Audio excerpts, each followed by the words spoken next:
Welcome back to Ramble with Rob. I've been pretty busy in the garden this week. There's been a lot going on. Today we're going to do some harvesting, and I'm also going to show you some sunflowers that I'm not sure if I even like anymore.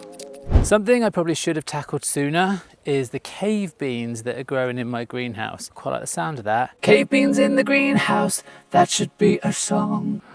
They're only really growing in the greenhouse because, well, I ran out of space in the raised beds, so they're kind of stuck in there. And it is the hottest place on earth right now, but we need to figure it out. The beans have been tumbling over their pot, and they're actually starting to wrap around some other stuff in the greenhouse. So I'm going to be tying them up. I have these wooden canes that are attached to the roof of the greenhouse. I actually use those to tie up tomatoes. The technique is pretty simple. We just need to summon the courage to step into the furnace that is my greenhouse.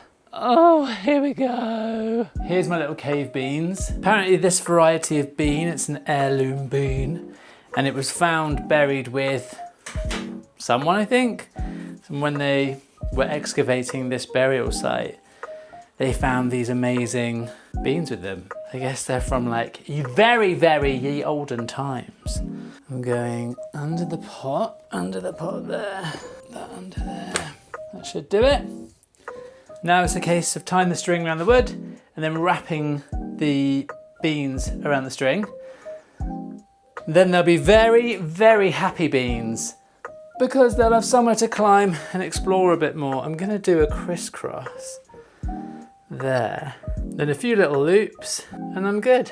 And again, oh no, this is not long enough, look.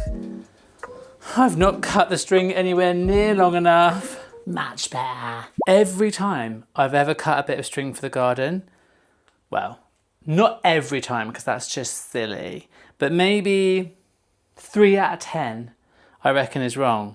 Okay, now it's insanely long, but that's okay. Let's tie it together again. And then look, maybe I'll do a crossover there, just again to give it something else to hold on to. What a piece of art, I hear you scream. Oh my gosh, I'm sweating. Now all I'm gonna do is just wrap the vines around it. And just telling it that this exists is good enough for now. Same over here. Okay, that should save my peas for a little bit longer and give them at least some direction to go in. Oh, maybe just a few more weeks and then we'll see some flowers. That was far too hot in the greenhouse. I think even my nose is sweating a little bit, but it was a good job to get done. I think maybe I deserve an ice cream or at least some sort of iced beverage. Before I do that though, I've just seen my weird little sunflowers. Maybe I'll show you those quickly. Yeah, why not? These are some teddybear sunflowers that have self-seeded actually in my beetroot bed. And what's really interesting, I remember last year when I had the teddybear sunflowers, some of them had loads and loads of petals, hardly any of the actual center of the flower you can see. Then there was one that didn't have any petals and just had the actual main part of the flower itself, which obviously the bees and the wasps and the pollinators were obsessed with.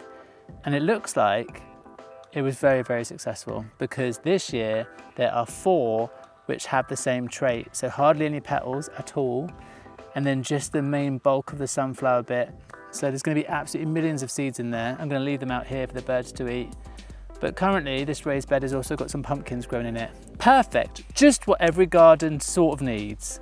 Now we did say that I was allowed to have some sort of ice cream or cold beverage. Let's go. Oh, that's better. This weather is crazy. Maybe we should go harvest something for dinner. I know, just the thing we need. I actually did do one of these in the barbecue the other day and it came out quite tasty, even if I say so myself.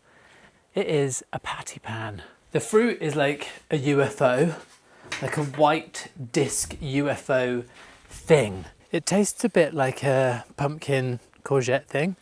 I sliced it up, put it on the grill side of the barbecue, and it actually came out really well. Now, there are 2 plants here. I think these are also patty pans.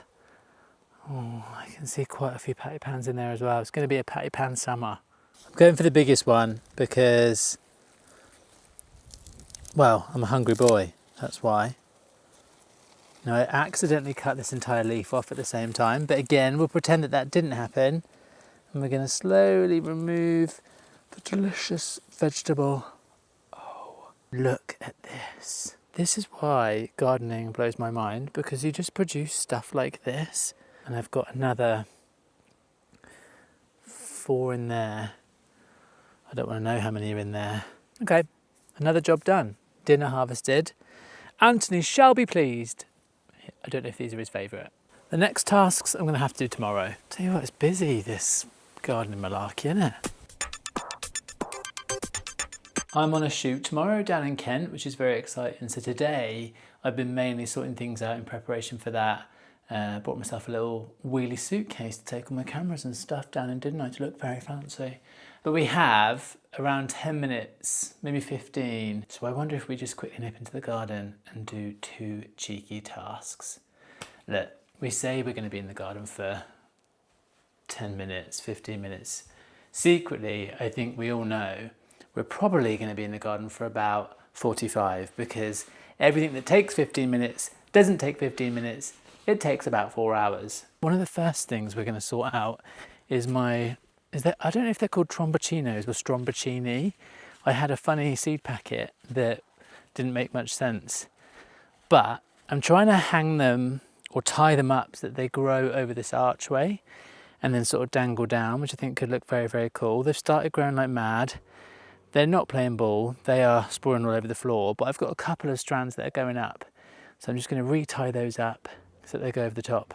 I'm sticking with the green twine. If you didn't see the episode last week, I prefer the green twine because it just sort of blends into the background a bit more, hides in the plant a bit more. I don't really know what I'm going to do with all these Strombocinis, whether I'm supposed to kind of cut a few back, because usually with squashes, pumpkins, things like that, if you're going for a really big one, you cut off the extras so that you grow one massive one. Maybe I'm supposed to do that with these, but this is the first time I've grown these as well, and I just want to see what happens if I keep them going. So I'm going to ignore that advice and that tip for now. I feel like all I do is ask you guys for recipes, but what on earth do you do with this fruit when it's ready? Like this vegetable fruit. Look, no one knows. Oh, there's an ant climbing all the way up there. Very adventurous ant. Yeah, what do you do with all this stuff? I've seen online that they can get absolutely massive, like pendulous things, and that is very intriguing to me. Shh, keep your mind out of the gutter. So let's see how big and just how pendulous they get. Now, everything around here does look like it needs a bit of a water. I'm going to wait till the sun's gone a bit further down before I do that, because otherwise it's all just going to evaporate away. I've seen a bit of a tragic accident down there. One of my sunflowers has completely snapped, but it had a very long arm coming out to its right-hand side. There's no point in putting this sunflower head straight onto the compost heap. I am gonna cut it a bit further down, pop it in a vase, and you never know, it might open inside. Some things are going to break, bend and snap, so find time to celebrate the successes. I'm so proud of my sweet corn. Sweet corn.